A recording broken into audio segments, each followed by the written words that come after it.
2 दिन में दूसरा जज मुस्ताफी। जस्टिस मुजाहिर नकवी के बाद पाकिस्तान के अगले चीफ जस्टिस इजाजुल एहसन ने अचानक इस्तीफा दे दिया। इस्तीफा सदर मुमलिकत को मौसूल ओहदा छोड़ने की कोई वजह नहीं बताई गई। जस्टिस एजाज ने रवां साल अक्टूबर में चीफ जस्टिस ऑफ पाकिस्तान बनना था। जस्टिस रिटायर्ड मुजाहिर नकवी के खिलाफ जुडिशल काउंसिल में होने वाली कार्रवाई पर एतराज था। आज काउंसिल में होने वाली कार्रवाई में भी शरीक नहीं हुए थे। जस्टिस एजाजुल एहसन बतौर जज अहम तरीन मुकदमात और फैसलों का हिस्सा रहे। पनामा केस की समाअत करने वाला 5 रुकनी बेंच जस्टिस एजाजुल एहसन का पहला बड़ा केस था। अपने सवालात से न सिर्फ वो खबरों की जीनत बने बल्कि नवाज शरीफ के खिलाफ रेफरेंसेस पर निगरान जज भी मुकर्रर हुए। आसिफ अली जरदारी के खिलाफ जाली अकाउंट्स केस का फैसला भी तहरीर किया। एजाजुल एहसन 28 जून 2016 को सुप्रीम कोर्ट में जज मुकर्रर हुए।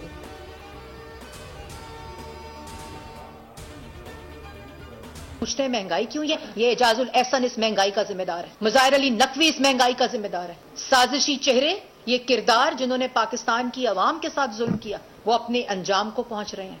इस्तीफा देकर आप समझते हैं कि आप अपने दामन पे लगे धब्बे, काले धब्बे, वो साफ कर सकते हैं? समझते हैं इस्तीफा देंगे तो सब कुछ माफ हो जाएगा? नहीं माफ होगा। ये एहतसाब आज से शुरू होगा।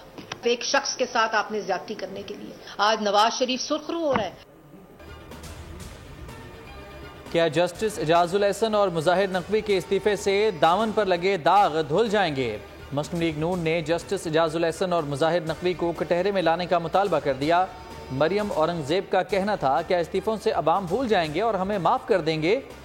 इस्तीफे गवाही दे रहे हैं कि ये लोग गुनाहगार हैं, गलत काम नहीं किया तो कटहरे में खड़े हो जाएं। नवाज शरीफ ने खानदान समेत अपना एहतसाब कराया।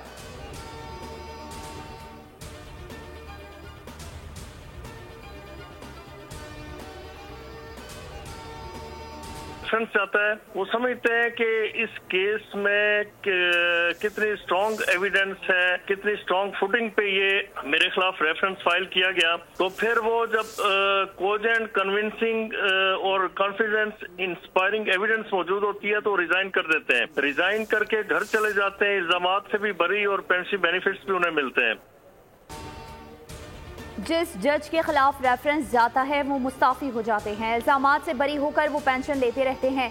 जस्टिस एजाजुल एहसन के इस्तीफे पर माहिर कानून राजा खालिद परवेज का तबसरा। मुफ्ती कौसैन का कहना था कि जस्टिस एजाजुल एहसन के खिलाफ बहुत ज्यादा शिकायत थी, उन्होंने इस्तीफे में ही आफियत समझी। साबिक अटॉर्नी जनरल अशतर औसाफ ने कहा अदालत की मौजूदा सूरत हाल इंतहाई तशवीशनाक है। जिस तरह जजमेंट आ रही थी ये उसका गैर यकीनी इख्तिताम है। ऐसे केस में इस्तीफा वापस नहीं लिया जा सकता।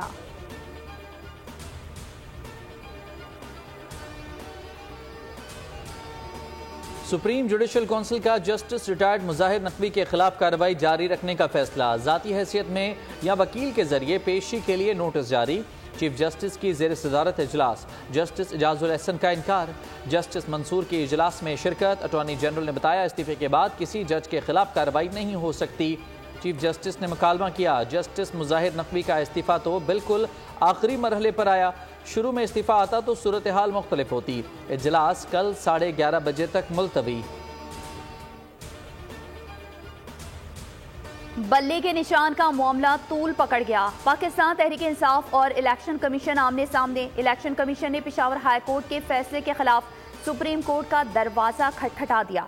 बल्ले का निशान वापस करने के फैसले के खिलाफ अपील कल समाअत के लिए मुकर्रर। चीफ जस्टिस काजी फाइज ईसा की सरबराही में 3 रुकनी बेंच समाअत करेगा।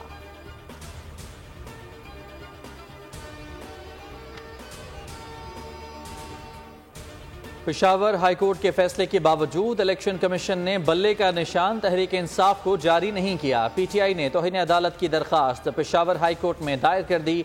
2 रुकनी बेंच कल सुबह समाअत करेगा।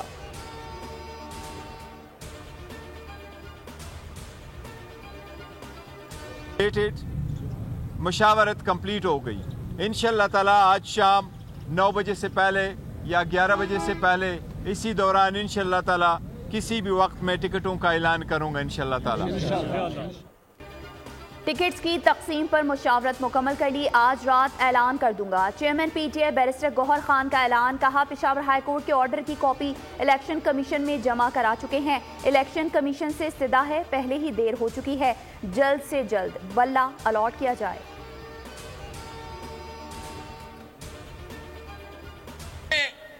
अपनी जाती लड़ाइयां लड़ रहे हैं, बाकी सियासी जमातें अपनी जाती मसले की वजह से इलेक्शन लड़ रहे हैं। कोई इलेक्शन जेल से बचने के लिए लड़ रहा है तो कोई इलेक्शन जेल से निकलने के लिए लड़ रहे हैं। पंजाब के सियासतदान जब भी बीमार होते हैं तो लंदन जाके इलाज करवाते हैं। इंशाअल्लाह ताला आप मेरा हुकूमत बनाएं, इनको इतना दूर नहीं जाना पड़ेगा। इलेक्शन में अपना हक छीनेंगे, कोई इलेक्शन जेल से बचने तो कोई निकलने के लिए लड़ रहा है, सबको दिखाएंगे पंजाब का भुट्टो जिंदा है। बिलावल भुट्टो जरदारी का तांदलियावाला में जलसे से खिताब, कहा अशराफिया की जमातें गरीब, मजदूर और किसान के दुश्मन हैं, हुकूमत में आकर तकलीफ ही पहुंचाते हैं, तमाम जमातों से मुकाबले को तैयार हैं। एक बार फिर जियाले को वजीर आजम और वजीर आला बनाना है, नफरत और तकसीम की सियासत को दफन करके नई सोच को लाना है।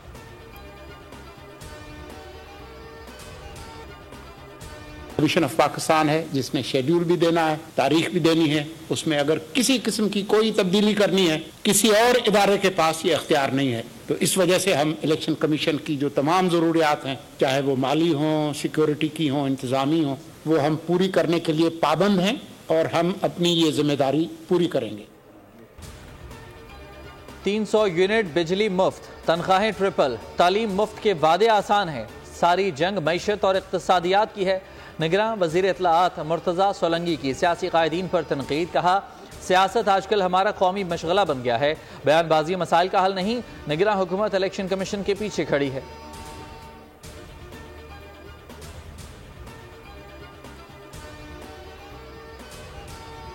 मुस्लिम लीग नून की पंजाब में 2 सियासी जमातों से सीट एडजस्टमेंट, आईपीपी और काफ लीग के लिए हल्के खाली छोड़ दिए। आईपीपी को कौमी असम्बली में 7, सूबाई असम्बली की 11 सीटें दिए जाने का इम्कान। काफ लीग के लिए कौमी और सूबाई असम्बली की 2-2 सीटें खाली छोड़ दी।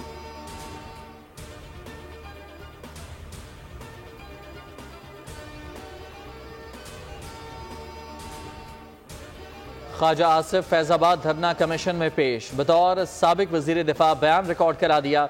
सोशल मीडिया बयान में कमीशन की कार्रवाई की मीडिया कवरेज का मुतालबा कर दिया, कहा अवाम को मालूम होना चाहिए कि मुल्क के साथ 75 साल में क्या खिलवाड़ हुआ। वतन अजीज में जितने कमीशन बने उनका कोई नतीजा नहीं निकला, वक्त आ गया है कि अपने गुनाहों का सामना और कुफारा अदा करें।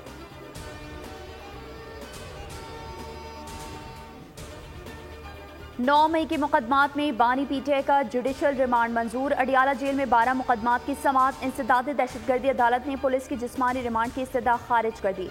14 रोज़ा जुडिशल रिमांड मंजूर कर लिया। तफ्तीशी अफसरान ने 30 रोज़ा जिस्मानी रिमांड की इस्तदा की, अदालत ने मंजूर नहीं किया।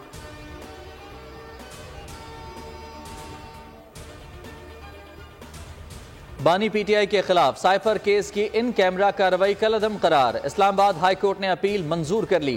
14 दिसंबर के बाद की तमाम कार्रवाई कलअदम करार दे दी।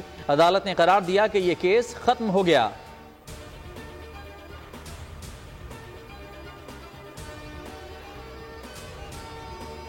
सवाबी में फायरिंग, पाकिस्तान तहरीक इंसाफ के रहनुमा और इंतखाबी उम्मीदवार शाह खालिद जाँ बहक। 2 नामालूम मोटरसाइकिल सवार गाड़ी पर गोलियां बरसाकर फरार। फायरिंग से शाह खालिद का गनमैन जख्मी, पुलिस ने इलाके को घेरे में ले लिया।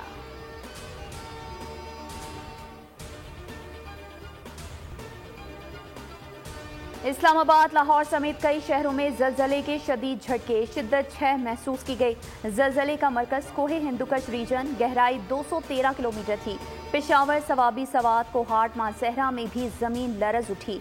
मियांवाली, मंडी बहाउद्दीन समेत पंजाब के कई शहरों में भी जलजला, झटके कई सेकंड तक महसूस किए गए। बुलंद इमारतों से लोग बाहर निकल आए। अफगानिस्तान के शहरों में शिद्दत 6.4 रिकॉर्ड।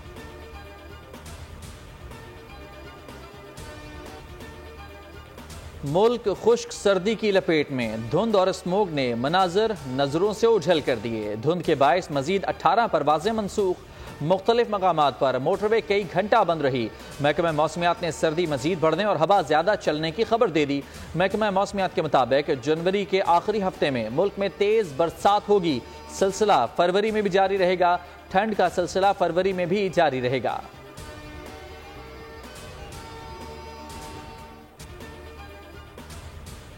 सीनियर अदाकार खालिद भट्ट लाहौर में इंतकाल कर गए। बेशुमार टीवी ड्रामों, फिल्मों और थिएटर में काम किया। फ़नी खिदमात पर प्राइड ऑफ परफॉर्मेंस से भी नवाजा जा चुका। नमाज जनाजा कल बाद नमाज असर अदा की जाएगी। मरहूम ने सोगवारान में 2 बेटे, 2 बेटियां और बेवा को छोड़ा है।